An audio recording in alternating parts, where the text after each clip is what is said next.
Meu nome é Patrícia de Melo Silva Araújo, sou museóloga, funcionária pública, trabalho no Estado há 27 anos, dirigi 3 ou 4 museus do Estado, o Museu do Ingá, o Solar da Marquesa, e é a segunda vez que eu estou na casa. A intenção, né, da casa é resgatar a memória de Oliveira Viana, Francisco José de Oliveira Viana, sociólogo. Ele foi uma pessoa nascida em 83, faleceu em 51. Ele foi muito atuante, ele trabalhou na parte de leis trabalhistas, ajudando muito ao trabalhador, junto com a parte de Getúlio Vargas. Ele auxiliou no 13º salário, as férias remuneradas, mas ele era uma pessoa muito tímida. Então, quer dizer, a nossa intenção é resgatar esse pensamento dele, né, esse estudo dele, com essas palestras que nós vemos fazendo já há vários anos. São palestras onde nós convidamos doutores, mestres em sociologia, antropologia, história, até pessoas mesmo assim contrárias ao pensamento dele, que Oliveira Viana era meio ou é amado ou odiado, né? Mas isso tudo assim torna a casa muito especial, porque é um estudo muito interessante, como pessoa, ele como ser humano e ele como sociólogo. E é um prazer tê-los aqui, que vocês visitem a casa. E nós temos um acervo de em torno de 5.400 livros que estão sendo reclassificados, uma nova linguagem mais atual do Dewey, e a parte museológica é o próprio acervo da casa onde ele viveu, em torno de 630 peças tridimensionais, e temos a parte também de documentação e arquivo para pesquisa, que são as correspondências de Getúlio Vargas, Monteiro Lobato, que era muito amigo dele, que é em torno de 5.000. Tá? Fora os que não estão classificados ainda e catalogados, porque é uma imensidão, a gente até brinca que não sabe como é que ele escreveu tanto, porque são 11.000 papagaios. Papagaios eram pequenos recortes, assim, lembretes que ele fazia, ou de crítica de livros, ou que viriam ser os seus futuros livros. Então, só você vindo à casa para poder conhecer essa imensidão de conhecimento que foi ele, Oliveira Viana. As suas obras, né, são 16 livros, entre eles a População Meridional do Brasil, que foi editado por Monteiro Lobato, O Idealismo da Constituição, Pequenos Estudos de Psicologia Social, O Povo Brasileiro e Sua Evolução, Raça e Assimilação, Problemas de Direito Corporativo, Sindical, entre outros. Ao todo são 16 livros. E fora isso são as palestras, ele dava muitas palestras, mas mais aqui, por aqui mesmo. Ele era convidado para falar no exterior, nos Estados Unidos, mas ele não tinha, ele era muito tímido, então ele não gostava de sair muito do país dele. Ele era muito arraigado às suas raízes, né? Por isso esse estudo da raça, né, que ele fez, e com isso ele ficou um pouco visto de uma forma assim, uma forma meio cruel de racista, né? Mas isso foi tudo um período, foi um estudo que ele fez sobre a raça. Então, quer dizer, isso é interessante, essas palestras, para tirar essa nuvem, né, do nome dele, né? E ele foi um pensador muito interessante, e as obras dele estão sendo estudadas outra vez nas universidades de uns 3 anos para cá. Foi acadêmico, ele foi até para ir para a academia, foi um suplício. Mas ele foi, nós temos até palestra dele, né, quando ele assumiu a cadeira número 8 na Academia Brasileira de Letras. Nós temos aqui o bicórnio e a capa do fardão, né, e ele foi enterrado com a roupa, né, o fardão. Nós só temos a capa e o bicórnio, que está em exposição. Francisco José de Oliveira Viana nasceu na localidade de Rio Seco, no município de Saquarema, em 20/6/1883. E faleceu aqui na casa em 1951. A casa situa-se na Alameda São Boaventura, número 41, Fonseca, Niterói.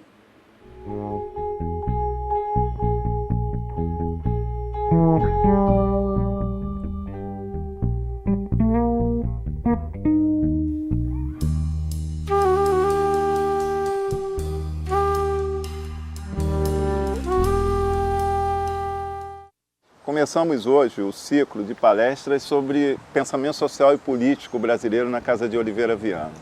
Estamos aqui nos jardins da Casa Museu, onde ele viveu, né? Morreu 28 de março de 1951. Pretendemos realizar um novo evento comemorativo do pensamento dele na data, o ano que vem, pelos 60 anos. E o evento começa com Oliveira Viana e Gilberto Freire. E temos, semana que vem, o professor Gessé de Souza vai falar sobre Sérgio Buarque de Holanda.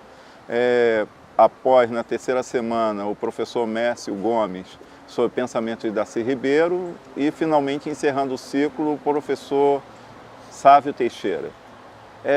Eu quero comunicar a vocês, e agradecendo a presença de todos aqui, a presença e o apoio também da TV Comunitária do Rio de Janeiro, que vem oferecendo apoio à contribuição desse evento, ao gravar e registrar esse ciclo de palestras, né?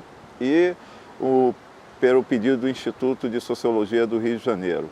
A direção da casa aqui representada pela Patrícia Araújo, assessores Eduardo, né? Vermelinger, né? Presente, todos os funcionários aqui com esforço de promover esse debate. Então, como coordenador do evento, e que estava previsto eu estar mediando a mesa, a organização entendeu que seria melhor, então, eu oferecer uma palestra sobre o pensamento de Oliveira Viana, que faz parte dos meus estudos. Eu não poderei comentar sobre Gilberto Freire, que não faz parte dos meus estudos, né? Estava pensando na contribuição do professor Roberto da Mata, mas, infelizmente, por motivos conforme acabaram de ser expostos, declinou na sexta-feira. E o professor João Rufino, segundo ele me ligou, está com problemas sérios problemas renais que estão impedindo dele ficar, vamos dizer, num evento em que possa não melhorou conforme ele esperava que ocorresse, né? Então, vou começar esse evento discorrendo sobre o pensamento de Oliveira Viana, ao qual eu defendi a dissertação na biblioteca da casa dele aqui, quando terminei meu mestrado na Universidade Federal Fluminense. Fico feliz de ter vocês aqui presentes, a professora Thaís, que é foi minha colega no mestrado, e também da Estácio de Sá, socióloga, professora de Sociologia Jurídica e também formada em Direito. Eu agradeço a presença dela aqui, minha colega veio de Cabo Frio, também da comunidade que está aqui presente, né? Enio, o que eu poderia dizer, como é que a gente pode iniciar sobre o pensamento de Oliveira Viana? E por que esse ciclo de debates sobre esses intérpretes? Primeiro porque as eleições demonstraram, essas eleições terminaram no domingo, dia 31, o quanto nos surpreendemos a todo momento com a nossa sociedade. Sempre se tem vários prognósticos e interpretações de que tal candidato deva se comportar de uma tal forma, em virtude de um eleitorado que se espera se comporte de outra forma. As eleições, como quase em todas, surpreenderam. Nós tivemos um candidato de oposição e outro do governista, outros candidatos que a linha para o segundo turno, que nós acabamos terminando nesse final de semana, demonstrou várias surpresas. Uma religiosidade que se pensava que estaria superada, né? Uma questão política mal definida, os contornos de uma sociedade que ainda está para ser descoberta.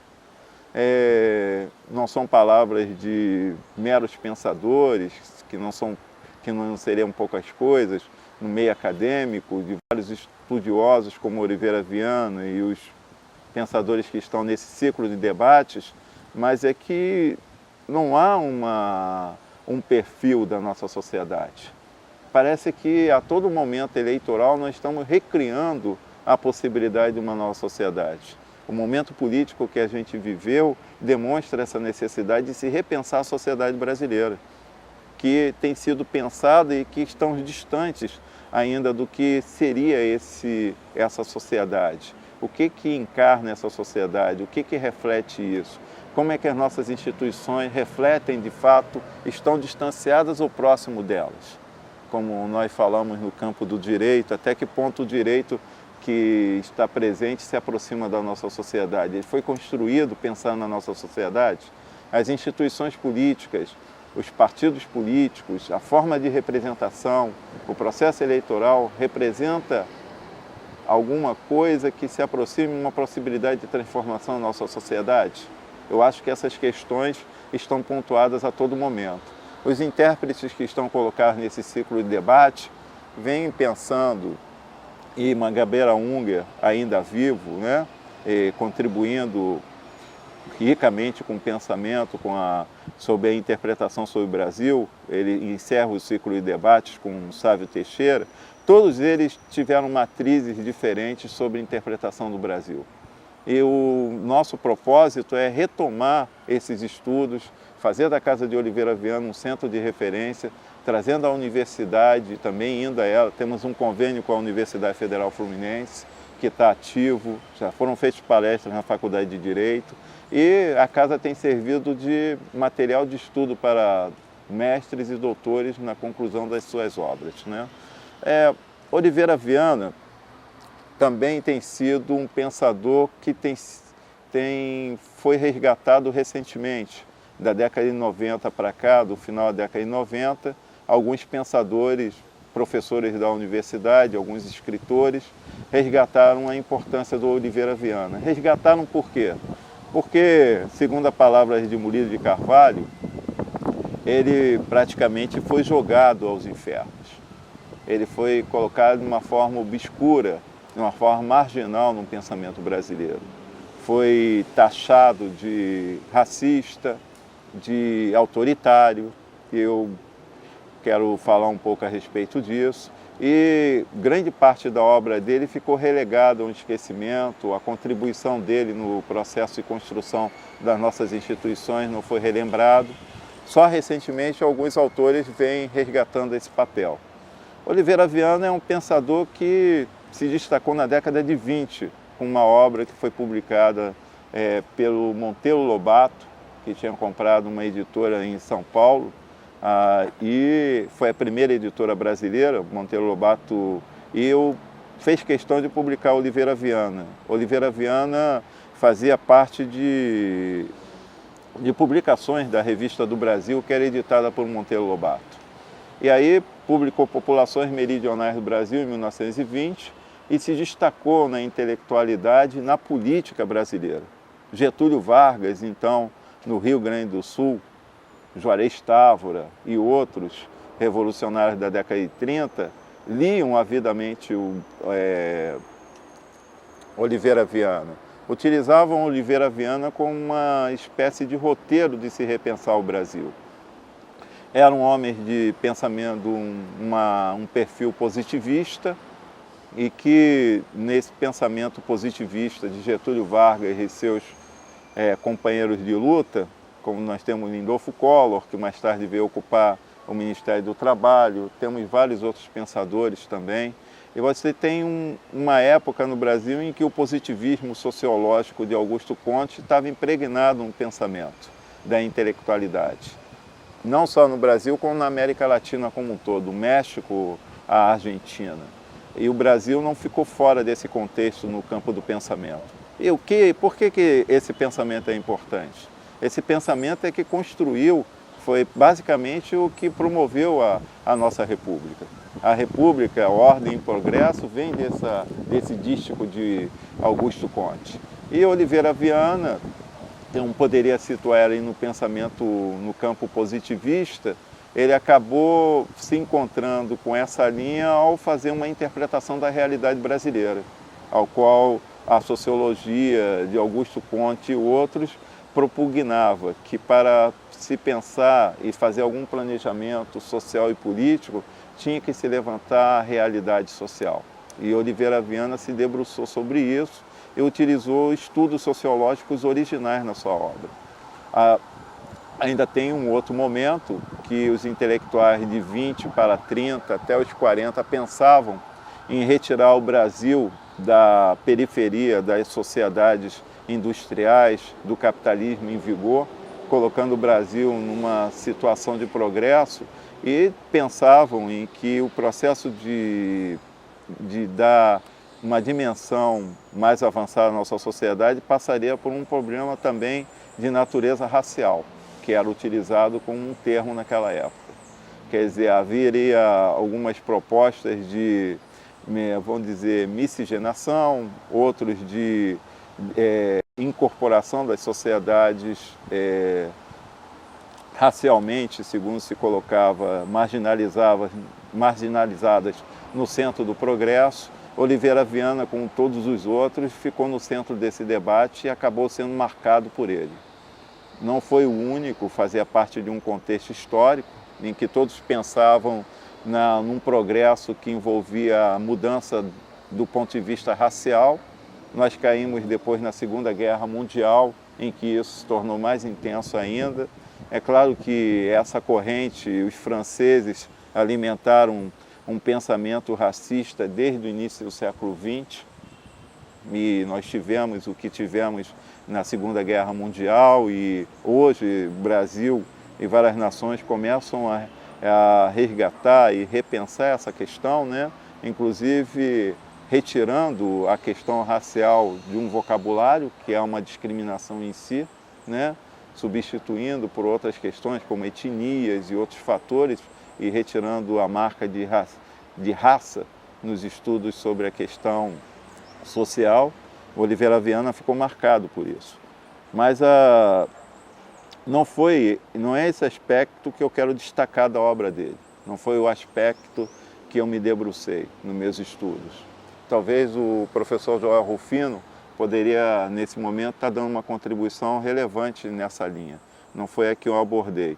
Eu procurei, e Oliveira Viana, os estudos sobre ele se debruçaram também na linha sobre a sua contribuição de um racismo, né? De reafirmar um preconceito. Eu busquei um aspecto, vamos dizer, mais positivo, a importância dele na construção das nossas instituições.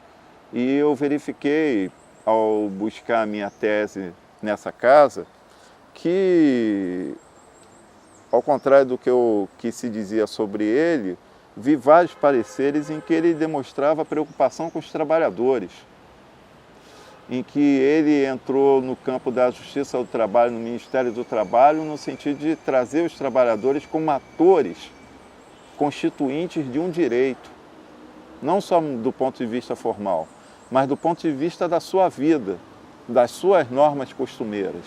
Você tem, por exemplo, um direito marítimo que não é um direito, por exemplo, estatal.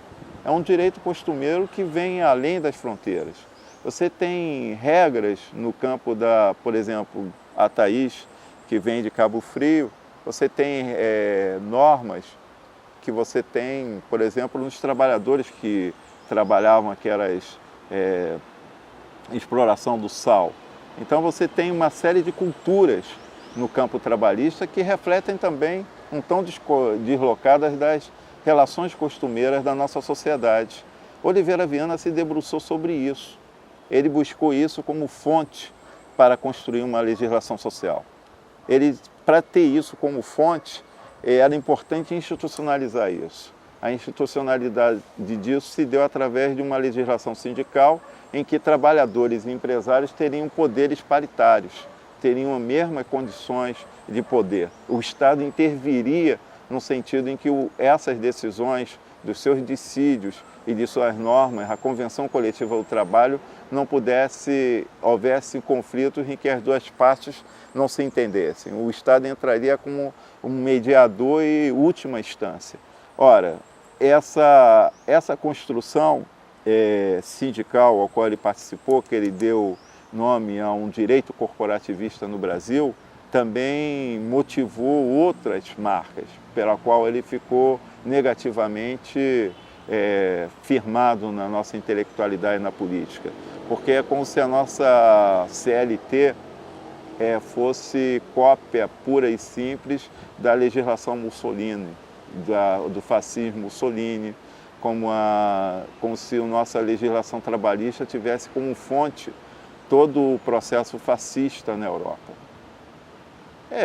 Do ponto de vista do que muitas normas que acabaram se constituindo na CLT em 1943, quando ela foi editada, pode-se colocar que algumas normas tiveram como fonte, de fato, a legislação fascista de Mussolini, mas não foi a contribuição de Oliveira Viana nesse sentido. A propósito, ele era contra qualquer código trabalhista, ele era contra um código civil. O que deveria ordenar toda a nossa legislação é uma Constituição segura, sintética e forte, e não códigos que ficam reinterpretando a própria Constituição.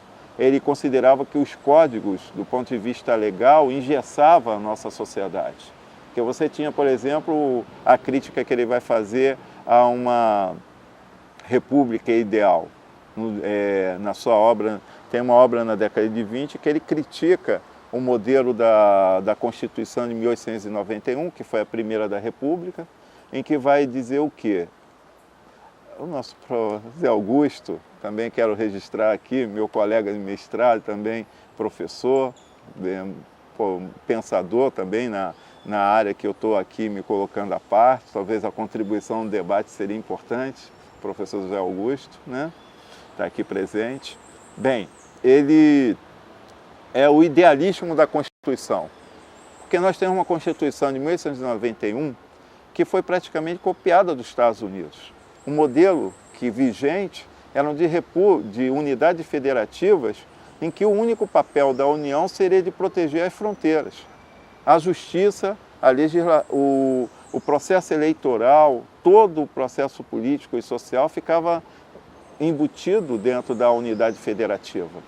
A federação, a União só entrava como a regra, patrulhamento das fronteiras, nem um direito penal era um direito estadual, todos os outros direitos eram direitos estatais. No Brasil, a Constituição de 1891 dava grande poder às unidades federativas. Isso causava um problema para ele. Primeiro porque nós não somos os Estados Unidos. Rui Barbosa, que fez acertos também nessa Constituição, tinha como modelo um mundo anglo-saxônico, com a Inglaterra e os Estados Unidos. Ele pensava, nós construímos uma Constituição ideal para uma sociedade que não está enquadrada nessa Constituição. A sociedade não foi a fonte dessa Constituição. Era uma Constituição que ele colocava que queria moldar uma sociedade ao modelo anglo-saxônico, ao qual os autores beberam na época, né? Nem os positivistas, como Marechal Deodoro e Júlio de Castilhos, do Rio Grande do Sul, conseguiram moldar a Constituição. A Constituição, como entes federativos, fazia com que... Qual era a repercussão política disso? Nós tínhamos dificuldade da construção de uma nação, sociedade e nação. E no processo eleitoral, o que nós estamos comentando aqui no início da palestra, cada estado mantinha suas regras eleitorais. Quer dizer, você não tinha uma justiça eleitoral federal. Então, por isso que durante a República Velha nós temos uma disputa entre São Paulo e Minas Gerais, que eram os grandes colégios eleitorais, em que não teria, vamos dizer, o próprio Estado, o próprio governador e a Justiça Estadual que definiriam quem ganhou a presidência nos seus estados. Vocês imaginam o problema que isso provocou naquela época? Nós temos um reflexo disso na eleição do Bush, quando Al Gore perdeu a eleição porque o estado da Flórida teve que recontar várias vezes os votos e até hoje há dúvidas de quem foi o candidato que teve mais votos. E o Supremo não atendeu o recurso do Estado. O Estado é autônomo na apuração dos votos para a presidência. Esse modelo que nós vimos que criou uma crise institucional nos Estados Unidos era um modelo a todo momento que ocorria nas eleições presidenciais na República Velha, que criava, que para o ponto de vista de Oliveira Viana, do ponto de vista político, criava uma dificuldade de construção de uma estabilidade política e social. Nós tínhamos políticas distintas, não havia uma unidade de um país que estava mal se constituindo, entrando na modernidade ainda, de uma sociedade que estava saindo de um contexto rural para uma sociedade urbana na década de 30. Uma sociedade que grande parte, até o início do século, vivia no campo. Até essa casa do Oliveira Viana é reflexo disso no início do século. Aí, em Niterói, as pessoas do interior, os fazendeiros, vinham para a cidade no final de semana. Tinha uma casa na cidade, mas a sua vida era no interior, sua vida social. Aqui tinha uma vida, vamos dizer, mais próxima ao poder e que não era vivida intensamente. A questão urbana era vivida de uma forma momentânea, nas festas, nos eventos políticos. Essa casa é reflexo disso. Ele tinha uma fazenda em Araruama, né? Em Rio Seco. Então, essa casa foi comprada para participar mais das relações de poder que estavam na capital do estado, em Niterói, na época. Então, você tem uma sociedade que está entrando ainda na modernização, num modelo urbano. E aquela Constituição de 1891 já previa essa sociedade com uma série de distorções. Então, a proposta política dele era: nós temos que olhar a nossa realidade para construir instituições que sejam afins à realidade que nós vivemos. E tem mais um detalhe: nós temos uma população que é distinta da América Latina também. E temos aí uma questão: não teve nenhum país na América Latina que viveu um processo de escravidão como o Brasil viveu. Nós estamos entrando no início do século XX, onde está situado Oliveira Viana nas obras dele, saindo de uma escravidão. O pai dele tinha uma fazenda de escravos. Os pais de Oliveira Viana eram escravistas. Você está saindo de uma sociedade de poucos anos de uma abolição da escravidão.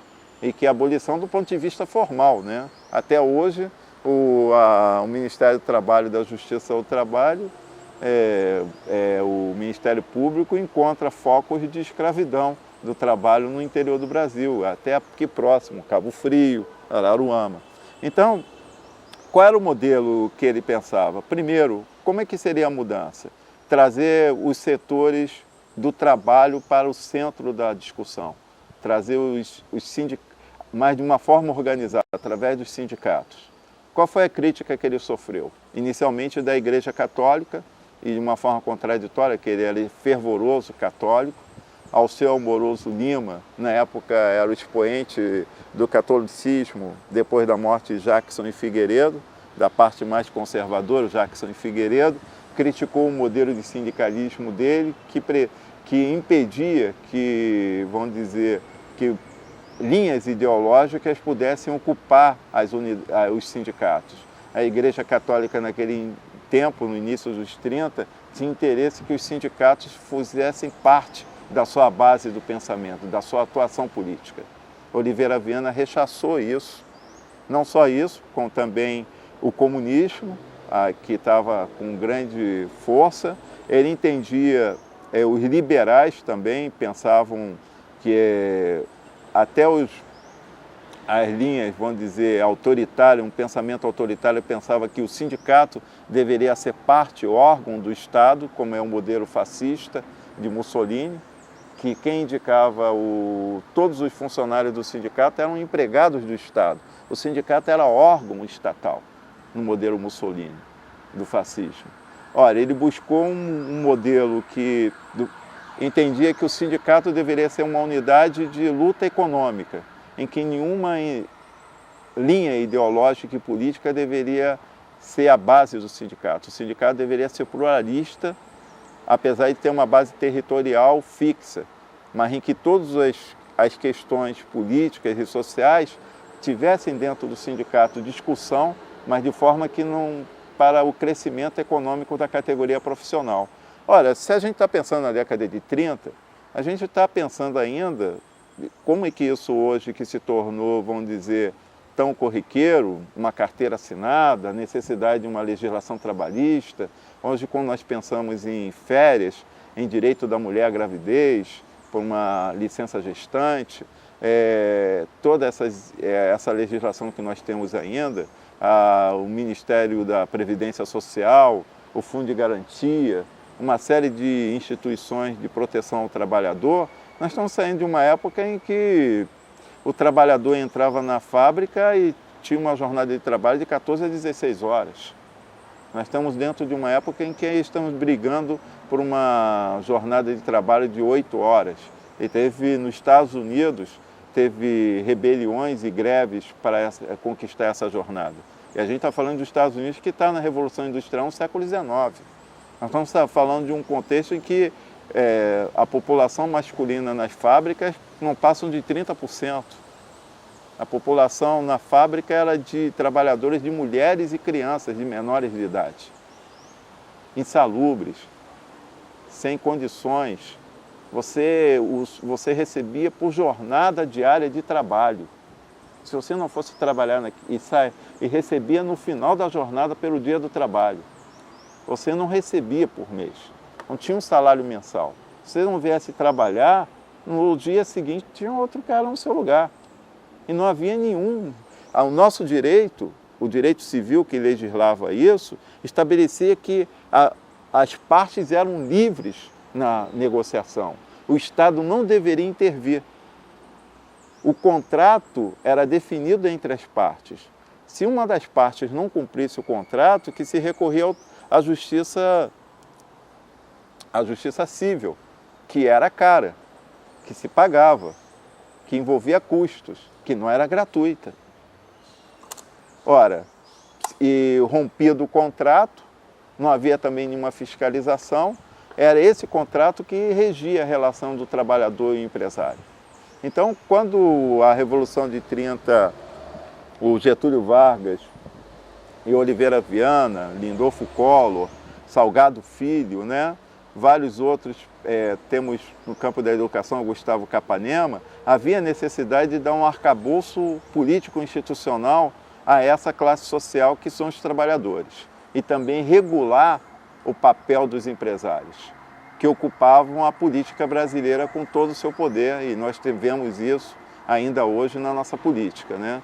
Como é a contribuição dos empresários à política é uma questão que ainda está em debate, né? Até que ponto eles intervêm e determinam determinados candidatos. Ora, o Oliveira Viana, ao restringir esse papel de uma forma para cada categoria, sofreu uma grande oposição dos empresários paulistas, que, concentrado na Fiesp, por exemplo, não queriam que as entidades empresariais ficassem a nível de sindicatos de categorias profissionais ou de ramo de produção. A própria Fiesp, que organizaria, que estaria debatendo com todos os sindicatos dos trabalhadores. Oliveira Viana discutia isso no sentido de que esse modelo coloca a Fiesp com um poder comparável ao do Estado brasileiro, que ela está toda concentrada numa única entidade, discutindo com entidades dispersas dos trabalhadores, que seriam as entidades por categoria e por ramo de produção. Ora, o Oliveira Viana, durante a sua luta, ainda teve, durante o Ministério do Trabalho, achava que não adiantava, que não podia se reformar o Código Civil. Ele entendia que deveria se construir uma nova justiça, uma justiça diferente, uma justiça federal do trabalho, em que o Estado estivesse à frente dela e não cada governo estadual, e que vinha na linha do governo Getúlio Vargas, que logo que subiu ao poder criou uma legislação eleitoral. Um tribunal da justiça eleitoral era federal, para que não ficasse restrita às unidades federativas, os estados da União. E a do trabalho também, porque você tinha a possibilidade do Estado, através da justiça, construir um modelo de nação. Quer dizer, Oliveira Viana não estava com mera contribuição do pensamento, ele tinha um pensamento que envolvia uma ação política no seu modelo de pensamento. E não foi só do ponto de vista idealista. Essa legislação ele teve que dialogar com as entidades dos trabalhadores, teve que conhecer a realidade de cada categoria profissional. Ele, dentro do Ministério do Trabalho, até a Justiça do Trabalho ser aprovada em 1940, que coincidentemente foi o ano que ele saiu do Ministério, era uma justiça administrativa, uma justiça dentro do executivo do Ministério do Trabalho. Então, quem definia a última instância era o ministro do Trabalho. As comissões mistas que eram travadas, que se constituíam dentro do Ministério, é que foram esse diálogo. Agora, você não tinha referência. A referência se deu através dos próprios conflitos. O primeiro conflito, vocês veem, tem um parecer aqui na casa, só para vocês terem ideia, da Railway Company, que era a estrada de ferro explorada pelos ingleses em São Paulo, que demitiu um trabalhador por justa causa e que o Oliveira Viana deu parecer pedindo reintegração do trabalhador, na empresa. Bem, a questão do ponto de vista jurídico, eu acho que não é o mais importante, mas para quem conhece as figuras eminentes do direito, você vai ver quem eram os contratados da empresa britânica que explorava a estrada de ferro de São Paulo. Clovis Bevilacqua, Eduardo Espíndola, que foram os pareceristas que foram contratados para que a empresa não reintegrasse o trabalhador. Oliveira Viana, ele discutiu e não era uma discussão oral, fez uma tese contra esses pensadores e acabou tendo a sua tese reconhecida por eles e o trabalhador foi reintegrado. Era inclusive um trabalhador negro, que era parte das estradas de ferro, né? Eu nem sei se essa terminologia poderia ser empregada. Augusto, o que você vai me auxiliar? Eu poderia dizer isso, que era um trabalhador negro? A Constituição de 1981 talvez seja mais ampla, mas ela se coloca com uma série de divergências em torno disso, porque, de repente, depois da ditadura, toda a sociedade se mostrou. Nós ainda estamos num modelo de construção dessa sociedade. Pensadores como Oliveira Viana dão uma contribuição relevante a isso. Não saímos ainda de um modelo que há uma questão, só para finalizar a palestra, que ele, ao contrário do que nós colocamos, que a nossa sociedade seja solidária, uma sociedade harmônica, sem conflito. Ele, nos seus estudos, discutiu que, do ponto de vista do estudo da sociedade, nós temos uma sociedade que ele categorizou como insolidária. Uma sociedade que ainda está para se constituir, de uma relação de poder que não saiu dos seus grupos parentais. que não saiu dos seus grupos de famílias, de parentesco, em que nossas instituições são privatizadas por esses grupos de poder. Nós ainda não conseguimos, segundo ele dizia na época, e eu acho que isso não foi ainda rompido, não conseguimos sair de uma estrutura de poder que ainda está dentro das grandes famílias. De uma sociedade que, se não está integrada esses núcleos de poder que não são do Estado, que não são das instituições, que são dessas famílias, desses clãs, conforme ele dizia, está fora da relação de inclusão que esses últimos governos têm tentado fazer para a população que não está constituindo isso. As famílias que não têm nomes emblemáticos na história, no sentido do poder, elas têm que pedir permissão o tempo todo para as figuras de poder. Nós não temos instituições ainda abertas a essas estruturas sociais. Para você, o jeitinho brasileiro continua. E é esse jeitinho brasileiro que é a base do seu estudo da sociedade. Ele está dizendo, para você ocupar e conquistar um espaço na sociedade, você tem que bater a porta de alguém importante. Tem que se incluir dentro de uma relação de lealdade desse clã, de se incorporar dentro dessas famílias para ocupar um espaço de poder. Nós não temos um espaço institucional. A nossa república ainda não se republicanizou-se. Nós temos uma sociedade que ainda instituições que estão à margem desse núcleo social. Isso foi a análise da sociedade. Para isso, nós temos que construir instituições criativas, abertas às mudanças sociais, que elas, dentro dessas estruturas institucionais, possam criar uma nova sociedade, um novo Estado, porque estamos ainda longe disso. Não é à toa que os projetos de bolsas que tem aí, programas de governo que ainda não foram institucionalizados, têm tido o esforço de incorporar isso, esforço de 500 anos. Enquanto a gente não enfrentar essa relação em que os políticos são, para você estar na porta da política tem que ter um nome na sua família de 500 anos atrás, em que para você estar numa secretaria de governo são as relações de família que determinam quem pode estar nessa relação ou não, por isso que nós temos um preconceito racista e de exclusão ainda, era esse o núcleo da análise da sociedade brasileira que ele está falando na década de 20. E isso não foi superado, os outros escritores, que Sérgio Buarque, que estará aqui sendo debatido na semana que vem, tem uma outra análise, mas é essa questão, por que a nossa sociedade ainda está tão distante de uma estrutura institucional em que ela seja incluída, depois de tanto tempo, de uma república que vem o século XIX, que ainda está para se constituir. Ele vai dizer, nossas leis não fazem por decreto uma sociedade. A gente precisa de mudanças sociais, precisa que esses atores estejam dentro das instituições. A justiça do trabalho, para ele, era um caminho utópico para buscar, para que esse processo se encontrasse. Eu acho que ainda estamos na construção de uma utopia nesse sentido. Essa é a contribuição que eu quero trazer a vocês do pensamento de Oliveira Viana.